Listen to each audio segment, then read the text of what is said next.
Link road स्थित Kanchi guest house में चल रही भागवत कथा में संत हरिशरण महाराज ने मंगलवार की कथा में कहा कि मानव जीवन तभी सफल होता है जब हम भगवान को प्राप्त कर लेते हैं। जीवन में विनम्रता आने से निखार आता है और भगवान का आश्रय मिलता है, जिससे हम संसार रूपी भवसागर से तर जाएंगे।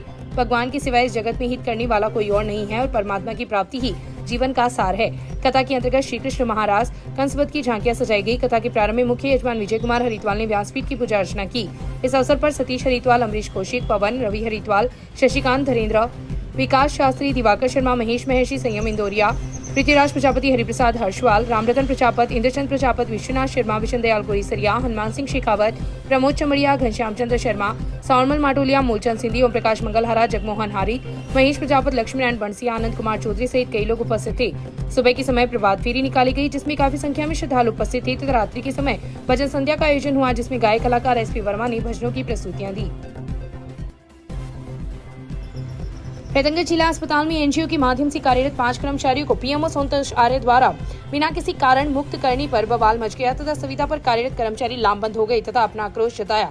आक्रोशित कर्मचारी ने बताया कि बिना किसी कारण पीएमओ ने 5 कर्मचारियों को कार्य मुक्त कर दिया, जो न्याय संगत नहीं है। इस संबंध में आक्रोशित कर्मचारियों ने पीएमओ डॉक्टर आर्य के नाम ज्ञापन भी दिया है, जिसमें उल्लेख किया गया है कि IHMS ऑपरेटर निर्मल भाटी, जितेंद्र सिंह, लाल बहादुर एवं डीडीसी हेल्पर मधुसूदन व रवि शंकर को बिना किसी कारण के पीएमओ द्वारा कार्य मुक्त कर दिया गया है, जो गलत है। यदि पीएमओ द्वारा उक्त आदेश को वापस नहीं लिया जाता है तो 4 जुलाई से समस्त एनजीओ एवं समस्त संविदा कर्मचारी सामूहिक कार्य का बहिष्कार कर अपना विरोध जताएंगे, जिसकी समस्त जिम्मेदारी जिला अस्पताल प्रशासन की होगी। ज्ञापन की प्रतिलिपि जिला कलेक्टर, विधायक, उपखंड अधिकारी को भी प्रेषित की गई है। ज्ञापन पर निर्मल भाटी, जितेंद्र सिंह, मधुसूदन, रविशंकर, निरंजन, राजेश, रोहित, मुकेश, धर्मेंद्र, पूनमचंद, ओमेंद्र प्रजापत, तस्लीम, वीरेंद्र, प्रदीप पात्रे, सुमित पवार सहित कई लोगों के हस्ताक्षर मौजूद थे। आज तक हमने देखा है कि 5 तारीख से पहले ऑफिस वाले कभी बनाते नहीं है, 5-10 दिन एनजीओ लेता है, 15 से 20 तारीख के बीच में हमारी सैलरी आती है। तब भी हमने आज तक कभी नहीं कहा कि भी हमारी सैलरी इतनी लेट क्यों देते हो। अल्प वेतन भोगी है, सबको पता है। लेकिन अगर इस हिसाब से अगर अपनी मोनोपोली से चलेंगे तो फिर हमें कुछ ना कुछ तो एक्शन लेना पड़ेगा। एक तरफ तो राज्य सरकार बोल रही है कि ठेका प्रथा हम बंद कर रहे हैं और एक तरफ यहाँ से ठेके पे लगे हुए हैं उनको हटाया जा रहा है, तो ये सब गलत है सर। इसलिए हम इसके लिए सामूहिक हड़ताल भी कर सकते हैं और कार्य बहिष्कार भी करेंगे। उसकी समस्त जिम्मेदारी पीएमओ ऑफिस की। मांग ये है कि पीएमओ साहब के द्वारा हमें बिना कोई नोटिस दिए तुरंत प्रभाव से कल हॉस्पिटल से निकाल दिया गया। इसकी हमें कोई सूचना नहीं दी गई और एनजीओ से हमने बात की थी तो उसने कहा था कि हमें पीएमओ ऑफिस से फ़ोन आया था, लिस्ट जारी हुई थी, उसमें आपके नाम नहीं है। 8 आदमी आपके लिए हैं, अपने लिए हैं, जिससे कि पहली बात हुई थी उसकी बुलंद आदमियों को निकाला गया है, उनकी जगह नयों को लिया और उनकी योग्यता भी इतनी नहीं है हमसे ज़्यादा। हमें 5-5, 6-6 साल हो गए यहाँ पे और कि 4 तारीख तक हमें इसका आश्वासन दें कि हमें वापस लगाएं, अन्यथा सभी कर्मचारी, संविदा कर्मचारी, एनजीओ और संविदा कर्मचारी कार्य बहिष्कार करेंगे, जिसकी संपूर्ण जिम्मेदारी पीएमओ साहब की होगी और क्या नाम प्रशासन की होगी। ठेकेदार चेंज हुआ है मानव संसाधन का और जो उसने नाम भेजे हमने उन्हीं को ले लिया। कितने लोग टोटल है सर? कितने लोगों को लगभग 40 के आसपास। तो सर कितने लोगों को निकाला गया अभी जो बदले गए हैं वो कितने हैं? तो 4-5 निकाले होंगे। 8 सर 8 को क्यों बदला गया जब बाकी वही है? बता सकता है। आपके यहाँ कोई भूमिका नहीं रहती क्या? मेरी कोई भूमिका नहीं है।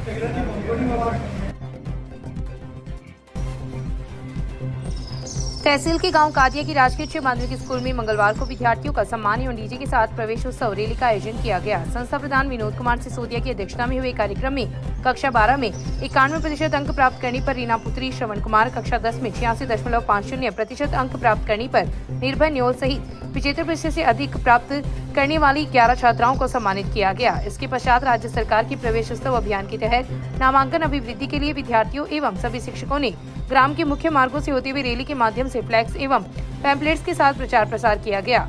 इस अवसर पर भामाशाह पप्पूराम कड़वासरा, SMC अध्यक्ष सादाराम में, कानाराम सेन, रामेश्वर कड़वासरा, इस अवसर पर फूल सिंह, अंजू, मोतीराम, बुधराम, अशोक, इंदिरा, संतोष, राकेश, रीना, मोनिका, मनीषा, चंद्रकांत, किरोड़ीमल सहित कई लोग उपस्थित थे। कार्यक्रम का संचालन रमेश कुमार चौधरी ने किया। टोरनॉट मशीनों पर टीबी रोग की जांच को बेहतर बनाने में त्रुटि में सुधार के लिए 1 दिवसीय कार्यशाला का आयोजन किया गया। जिला क्षय निवारण केंद्र पर हुई कार्यशाला में जांच करने वाले लैब टेक्नीशियन व लैब सहायकों को प्रशिक्षण दिया गया ताकि इससे जांच में सुधार हो सके। जिला क्षय रोग अधिकारी डॉक्टर वेद प्रकाश ने बताया कि प्रशिक्षण का उद्देश्य एक्सटर्नल क्वालिटी इंश्योरेंस के लिए जांच में आ रही त्रुटियों में सुधार करने के बारे में समझाना था। इसके लिए इंजीनियर ने जांच में आ रही त्रुटियों के कारण व सुधार के सिलसिले में विस्तार से बताया। साथ ही मशीन पर जांच करने का डेमो भी देते हुए नियमित रूप से इसकी साफ सफाई की जानकारी दी। साथ ही sample collection, sample procedure, labelling आदि के बारे में जानकारी दी। इस दौरान कई कर्मचारी उपस्थित थे। लॉयंस क्लब प्रेरणा के तत्वाधान में हुकुमपुरा बालाजी मंदिर व हनुमान पार्क के पास बेसहारा पशुओं को चारा घास का वितरण भामाशाहों के सहयोग से सोमवार को किया गया। 7 दिनों तक लगातार उक्त कार्य किया जाएगा। साथ ही क्लब द्वारा श्री तालवाले बालाजी मंदिर अन्य क्षेत्र में 50 साधु संतों व निराश्रित व्यक्तियों को भोजन भी करवाया गया।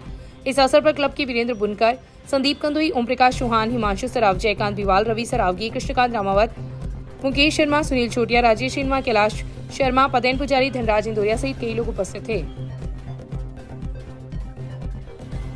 डॉक्टर्स एवं सीए डे के अवसर पर लॉयंस क्लब प्रेरणा द्वारा डॉक्टरों एवं सीए का सोमवार को अभिनंदन किया गया। इस दौरान doctor Virendra Verma, doctor Manoj Chauhan, CA Anjali Sharma, Harish Sarav, Himanshu Indoria का माला पहनाकर और प्रशस्ति पत्र प्रदान कर सम्मान किया गया। इस अवसर पर वीरेंद्र बुनकर, संदीप कंदोई, हिमांशु सराफ, ओम प्रकाश चौहान, जयकांत बिवाल, साबिर अली नजमी, सुधीर शर्मा, मुकेश शर्मा सहित कई लोग उपस्थित थे।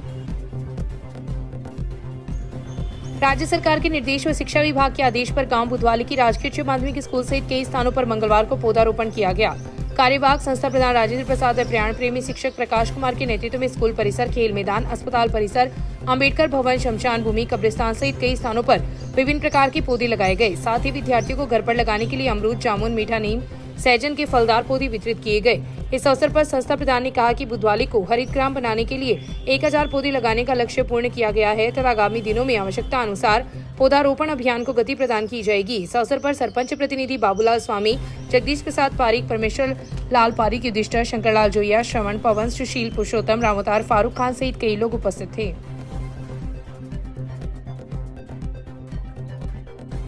नेशनल हाईवे 11 से हरदे से जा रहे एक युवक के पास से पुलिस ने सोमवार की शाम देसी कट्टा बरामद किया। पुलिस ने आर्म्स एक्ट में युवक को गिरफ्तार कर मंगलवार को न्यायालय में पेश किया, जहां से उसे 2 दिन के पुलिस रिमांड पर भेज दिया गया है।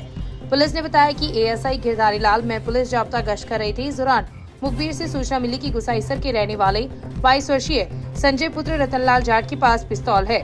सूचना पर पुलिस मौके पर पहुंची तो संजय NH 11 से हरदेसर की तरफ जाता हुआ दिखाई दिया। रोककर उसकी तलाशी ली तो पैंट पर लगे बेल्ट के नीचे उसके पास से देसी कट्टा बरामद हुआ। लाइसेंस व कागजात के बारे में पूछताछ की तो उसके पास नहीं मिले। पुलिस ने आर्म्स एक्ट में संजय को गिरफ्तार कर मंगलवार को न्यायालय में पेश किया, जहाँ से उसे 2 दिन के लिए पुलिस रिमांड पर भेज दिया गया है। कल दिनांक 1 जुलाई को शाम 6:37 पर श्री गिरधारी लाल ASI में पुलिस टीम के NH 11 से हरदेसर की तरफ जाने वाली सड़क पर हरदेसर गांव के पास एक शख्स को, जिसका नाम संजय सनोफ रतनलाल जाट निवासी गुसाईसर होना बताया, जिसके कब्जे से एक अवैध देसी कट्टा जब्त किया गया। वह प्रकरण दर्ज कर लिया गया है। संजय गिरफ्तार है, जिससे पूछताछ की जा रही है। रतनगढ़ में मंगलवार की सुबह से ही इंद्रदेव मेहरबान है और सुबह से क्षेत्र में रुक रुक कर बारिश का दौर जारी है। बारिश के साथ ही क्षेत्र की बिजली आपूर्ति भी गुल हो गई, जिससे लोगों को काफी परेशानी का सामना करना पड़ा। तेज गड़गड़ाहट के साथ शुरू हुई बारिश से निचले इलाकों में पानी भर गया, जिससे राहगीरों व वाहन चालकों को परेशानी का सामना करना पड़ा। मानसून को लेकर पालिका द्वारा की गई तैयारियों की गत बारिश में ही पोल खुल गई थी। बारिश के कारण परमाणाताल, चुरू रोड, सदाशहर बाईपास, जिला अस्पताल के सामने बरसाती पानी एकत्रित होने से लोगों को काफी परेशानी का सामना करना पड़ा। क्षेत्र में हुई बारिश के बाद किसानों ने भी खेतों की ओर रुख कर लिया है। तारानगर के चौधरी महाविद्यालय परिसर में मंगलवार को तारानगर पुलिस उप अधीक्षक मीनाक्षी सहित महाविद्यालय स्टाफ व छात्र छात्राओं ने पौधारोपण किया। डीएसपी मीनाक्षी ने महाविद्यालय की छात्र छात्राओं को अधिक से अधिक पौधे लगाने एवं उनकी सार संभाल करने के लिए प्रेरित किया। चौधरी एजुकेशन ग्रुप के निदेशक राजवीर चौधरी व सह निदेशिका आम्रपाली चौधरी ने महाविद्यालय की छात्र छात्राओं द्वारा समस्त पौधों की देखभाल करवाने की जिम्मेदारी ली। इस मौके पर head constable Rajendra, Ramswaroop Jhajharia, constable Virendra, Bhaleri थाने के चालक श्रवण कुमार, CR सहारण, महिपाल, अनिल सहित महाविद्यालय की लायंस क्लब रतनगढ़ वेस्ट की नई कार्यकारिणी ने सोमवार को अपना कार्यकाल गौशाला में गो पूजन से किया गया। इस दौरान सदस्यों ने गुड़ व चारा खिलाकर अध्यक्ष प्रदीप धर्ड, सचिव एडवोकेट संजय कटारिया, कोषाध्यक्ष मनोज जोशी ने कार्यभार ग्रहण किया। इसके पश्चात श्रीताल वाले बालाजी मंदिर के अन्न क्षेत्र में जरूरतमंद के लिए भोजन कार्यक्रम के अंतर्गत भोजन वितरण की व्यवस्था की गई। इस दौरान क्लब द्वारा चुन्नीलाल धेतरवाल के आर्थिक सौजन्य से पौदादार गेस्ट हाउस में न्यूरो एवं स्पाइन चिकित्सा शिविर का आयोजन किया गया, जिसमें एसएमएस अस्पताल जयुपा के डॉक्टर हेमंत कुमार बेनीवाल ने 50 से अधिक लोगों को निशुल्क परामर्श देकर उपचार किया। क्लब द्वारा धेतरवाल व डॉक्टर बेनीवाल का सम्मान भी किया। कार्यक्रम के पश्चात अंतर्राष्ट्रीय डॉक्टर्स डे व सीए डे के अवसर पर क्लब द्वारा PMO doctor Santosh Arya, doctor M G Gupta, doctor Sukhbir Kaswa, doctor Rajesh Chahar, doctor Pankaj Sharma, doctor Mahendra घोड़ेला, doctor Priyanka, doctor Rajesh Dhayal, doctor Om Prakash Tamrayat, CA Priyangi Pari, Nilesh Tunwal का प्रशस्ति पत्र, माला व दुपट्टा पहनाकर सम्मान किया। इस अवसर पर क्लब के श्री गोपाल महर्षि, धर्मचंद सिंडोलिया, मोहम्मद अनवर कुरैशी, मेजर सिंह, हर्ष यादव, गोपाल ब्राह्मौलिया, पवन तोशावर, सांवरमल भून, गोविंद सोनी, महेंद्र इंदौरिया सहित कई लोग उपस्थित थे। नींबू भरकर ले जा रहे पिकअप सवार 2 युवकों के साथ 10 से ज्यादा लोगों ने लाठी डंडों से बेरहमी से मारपीट की। मामला चुरू जिले के सादलपुर का है, जहां नेशनल हाईवे 52 पर स्थित गांव लसेड़ी के पास टोल नाके पर जीप और बाइक पर सवार होकर आए युवकों ने पिकअप को रुकवाया और उसमें सवार 2 लोगों पर हमला कर दिया। घटना की सूचना पर पुलिस मौके पर पहुंची तो सभी आरोपी जीप में सवार होकर मौके से भाग छूटे। घायल दोनों युवकों को इलाज के लिए हरियाणा के फतेहाबाद अस्पताल में भर्ती करवाया गया। सादलपुर थाना अधिकारी पुष्पेंद्र सिंह ने बताया कि मामले की सूचना मिली कि लसेड़ी के पास टोल नाके पर 2 युवकों से मारपीट की जा रही है। घटना की सूचना पर रात 11 बजे मौके पर पहुंचे और घायलों को परिजनों के साथ हरियाणा के फतेहाबाद अस्पताल भेजा। वहीं घटना का एक वीडियो सामने आया जिसमें पिकअप ड्राइवर और उसके साथी को मारपीट की जा रही है। पुलिस टीम ने से ही आरोपियों को पकड़ने के लिए दबिश दे रही थी। इसके बाद लोगों को हिरासत में लेकर पूछताछ की जा रही है। मोबाइल छीनकर ले गए आरोपी थाना अधिकारी पुष्पेंद्र सिंह, घायल सोनू पुत्र बंसीराम निवासी फतेहाबाद ने पर्चा बयान देकर बताया कि वह अपने साथी सुंदर पुत्र बलवंत सिंह निवासी फतेहाबाद के साथ जयपुर से नींबू भरकर बठिंडा पंजाब जा रहे थे। इस दौरान सादलपुर बाईपास पर कुछ लोगों ने बाइक और जीप से हमारा पीछा करना शुरू कर दिया। टोल नाके के पास पहुंचते ही बदमाशों ने उनकी पिकअप पर लाठी डंडों से हमला कर दिया और उन्हें नीचे उतारकर मारना शुरू कर दिया। हमलावरों ने उनकी एक बात भी नहीं सुनी। वे हमें गो तस्कर कह रहे थे। हमलावर एक दूसरे को सोनू, सोनिया, वरुण, दिनेश नाम से बुला रहे थे। इस दौरान आरोपी उनका मोबाइल भी छीन कर ले गए। थाना अधिकारी ने बताया कि आरोपियों के खिलाफ हत्या के प्रयास के आरोप में मामला दर्ज कर जांच की जा रही है। कुछ लोगों को हिरासत में लेकर पूछताछ भी की जा रही है। दोषियों पर कड़ी कार्रवाई करेंगे।